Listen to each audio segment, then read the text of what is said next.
വാഴ 2 മലയാള സിനിമയിൽ മാത്രം സംഭവിക്കുന്ന ഒരു പ്രത്യേകതരം പ്രതിഭാസമാണിത്. സ്റ്റാർ വാല്യൂ അല്ല പടത്തിന്റെ ബോക്സ് ഓഫീസ് തീരുമാനിക്കുന്നത്, അത് കണ്ടന്റ് ആണ്. അതിന് ഏറ്റവും വലിയ എക്സാമ്പിൾ ആണ് ഇപ്പോ നമ്മുടെ വാഴ 2. മലയാള സിനിമയിൽ ഒരു ചരിത്ര സംഭവമാണ് ഇപ്പൊ വാഴ. അതായത് സിനിമയായിട്ടൊരു ബന്ധമില്ലാത്ത പിള്ളേര് ഒന്ന് ബോക്സ് ഓഫീസിനെ അടിച്ച് പമ്പരം കിടക്കുന്നത് ഭയങ്കര സംഭവം.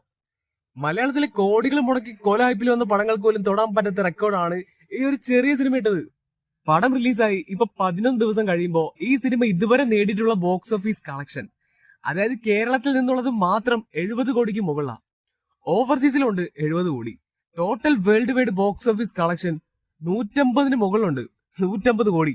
പിന്നെ പടം റിലീസായി 10 ദിവസം കഴിഞ്ഞിട്ടും കേരളത്തിൽ 5 കോടിയിൽ താഴെ ഡെയിലി കളക്ഷൻ പോയിട്ടില്ല. മൊത്തം 8 ദിവസം കൊണ്ട് പടത്തിന് 7 കോടിക്ക് മുകളിൽ കളക്ഷൻ ഉണ്ട്. അടിച്ചാടി അമ്മാതിരി അടിയായിപ്പോയി. എന്തായാലും ഈ നൂറ്റാണ്ടിലെ ഏറ്റവും കൂടുതൽ ലാഭം ഉണ്ടാക്കിയ മലയാള പടം ഇതായിരിക്കും. കാരണം ചെറിയ ചിലവിലെടുത്ത് ഈ ഒരു പടത്തിന്റെ ഫൈനൽ എവിടെ പോയി നിൽക്കുമെന്ന് പ്രെഡിക്ട് ചെയ്യാൻ പറ്റത്തില്ല. 200 കോടി എന്തായാലും പോകും. കേരളത്തിൽ നിന്ന് മാത്രം 100 കോടി തൂക്കി മിക്കവാറും ഇൻഡസ്ട്രി വരെ അടിക്കും. അമ്മാതിരി ട്രെൻഡാ. ജയിലർ 2, ജയിലറിന്റെ ഭാഗത്ത് നിന്ന് ഒരു അപ്ഡേറ്റ് ഉണ്ട്. നെൽസൺ സംവിധാനം ചെയ്യുന്ന തലൈവർ പടമാണ് ജയിലർ 2. ഈ വർഷം തമിഴിൽ നിന്ന് വരുന്നതിൽ ഏറ്റവും വലിയ സിനിമയാണ്. നല്ല ഹൈപ്പുണ്ട്. തമിഴിലെ ആദ്യത്തെ 1000 കോടി സ്വപ്നം കാണുന്ന പടമാണ്. ഈ വർഷം തമിഴിൽ നിന്ന് ആകെ എന്തെങ്കിലുമൊക്കെ പ്രതീക്ഷ ഉണ്ടെങ്കിൽ അത് ഈ ഒരു പടം മാത്രമാണ്. ഇതേ ഉള്ളു, ഈ ഒരു പടമേ ഉള്ളൂ, ബാക്കിയെല്ലാം പരിപോടെയാ. ഈ പടത്തിന് മേലുള്ള പ്രതീക്ഷയുടെ മെയിൻ കാരണം ഇതൊരു മൾട്ടി സ്റ്റാർ സിനിമയാണ്. സൂപ്പർ സ്റ്റാർ ലാലേട്ടൻ, ശിവണ്ണ, പിന്നെ SRK ക്യാമിയോ. എന്നാൽ പടത്തിനിപ്പോ ഒരു ചെറിയ പണി കിട്ടിയ മട്ടാണ്. SRK ജയിലർ 2 നിന്ന് പിന്മാറി എന്നാണ് അപ്ഡേറ്റ് വരുന്നത്. ഏകദേശം കൺഫേം ആണ്. ജയിലർ 2 ഷൂട്ടും SRKയുടെ കിങ് സിനിമയുടെ പ്രധാനപ്പെട്ട സ്കെഡ്യൂളും തമ്മിൽ ക്ലാഷ് ആയത് കാരണം SRK ജയിലർ 2 നിന്ന് നൈസായിട്ട് പിന്മാറി എന്നാണ് അറിയാൻ സാധിക്കുന്നത്. ഇങ്ങനെ മാത്രമല്ല, ഈ പടത്തിൽ ക്യാമിയോ ചെയ്യാനായി നെൽസൺ പവൻ കല്യാണിനെയും അപ്രോച്ച് ചെയ്തിരുന്നു. പുള്ളി ഓൺ ദ സ്പോട്ടിൽ റിജക്ട് അടിച്ചു. അങ്ങനെ ജയിലർ 2 ആ വലിയ ക്യാമിയോ സ്ലോട്ട് ഇപ്പോൾ ഒഴിഞ്ഞു കിടക്കുവാണെന്നാണ് അപ്ഡേറ്റ് വരുന്നത്. ദൃശ്യം 3 മെയ് 21 വേൾഡ് വൈഡ് റിലീസ് എത്താൻ പോകുന്ന ലാലേട്ടൻ സിനിമയാണ്. ജിത്തു ജോസഫ് ഡയറക്ട് ചെയ്യുന്ന ദൃശ്യം സിനിമയുടെ 3ാം ഭാഗമായിട്ടുള്ള ദൃശ്യം 3 നമ്മുടെ ഇൻഡസ്ട്രിയുടെ പെരിയ പടമാണ്. ഏപ്രിൽ 2 റിലീസിനെത്തേണ്ട പടമായിരുന്നു. എന്നാൽ യുദ്ധം കാരണം റിലീസ് മാറ്റി. അതെന്തായാലും വാഴയ്ക്ക് വളമായി. അങ്ങനെ എന്തായാലും പടം മെയ് 21 വേൾഡ് വൈഡായി റിലീസിനെത്തും.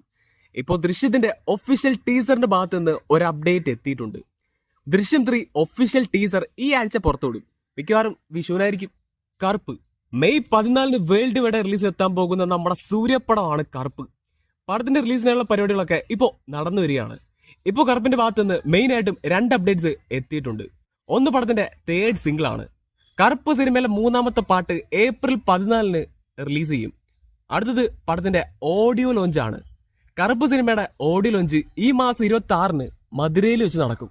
ജനനായകൻ ദളപതിയുടെ അവസാനത്തെ പടമായിട്ടുള്ള ജനനായകൻ സിനിമ ലീക്കായത് കാരണം ഇപ്പോ വലിയ വലിയ പ്രശ്നങ്ങൾ ഉണ്ടായിക്കൊണ്ടിരിക്കുകയാണ്.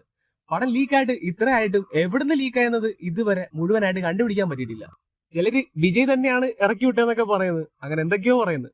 ശരിക്കും പലർക്കും ഇതൊരു കോമഡിയാണ്. ഒരു പടം ലീക്കായത് മൊത്തം സോഷ്യൽ മീഡിയ എടുത്തിട്ട് സെലിബ്രേറ്റ് ചെയ്യുക.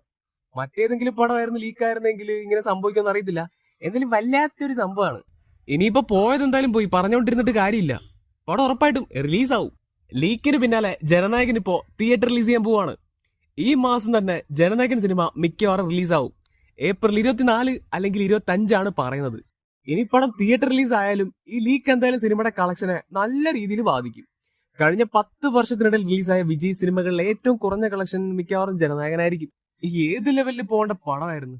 അന്നേ റിലീസ് ആയിരുന്നെങ്കിൽ എന്ത് കുറപ്പടമാണെന്ന് പറഞ്ഞാലും ഒരു 500 കോടിയെങ്കിലും മിനിമം തൂക്കിയാണ്. അന്ന് 100 കോടിക്ക് അടുത്തെന്തോ പ്രീസെയിൽ വന്ന പടവാ. അവസ്ഥ. പടം തിയേറ്റർ റിലീസ് ഉണ്ടെങ്കിൽ നമ്മളെന്തായാലും പടം തിയേറ്ററിലെ കാണും.